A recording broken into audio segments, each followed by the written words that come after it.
స్త్రీలని పురుషుల్ని దండం పెట్టి కోరుతున్నా, శీలాన్ని కాపాడుకోండి, శీలాన్ని కాపాడుకోండి. శీలం ఒక అపవిత్రమైన మాట అయిపోయింది ఈ మధ్య. శీలం గురించి ఎవడన్నా మాట్లాడితే వాడిని చేదస్తుడు అంటాం. శీలం లేనిదే బతుకు జీవితం లేదు. శీలం లేనిది దండగ, బతుకు ఉండడమే దండగ. మన శీలం కర్మ కొద్దీ పోతే అత్యాచారం ద్వారా మనం చేయగలిగింది ఏం లేదు, దానికి బాధపడక్కర్లేదు. శుభ్రంగా కేసెట్టి వాడిని ఉరిశిక్ష వేయించాలి.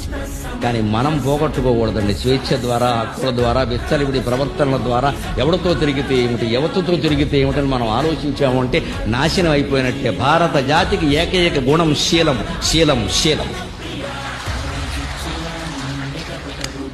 భారతదేశ ఔన్నత్యాన్ని గురించి వివేకానందుడు 1893లో చికాగో వెళ్ళినప్పుడు అనేక సభల్లో అక్కడ పాల్గొంటే సరదాగా ఒక చోట మాట్లాడినప్పుడు అడిగారట, ఇన్ని మాటలు చెబుతున్నారు మీ హిందుత్వాన్ని గురించి, మీ దేశాన్ని గురించి, మీ దేశాన్ని మొత్తం ఒక్క పదంలో మీరు ప్రతిపాదించగలరా అంటే క్యారెక్టర్ అన్నాడు. ఒకటే మాట, ఆయన క్యారెక్టర్. నా దేశం అంటే క్యారెక్టర్, ప్రవర్తన.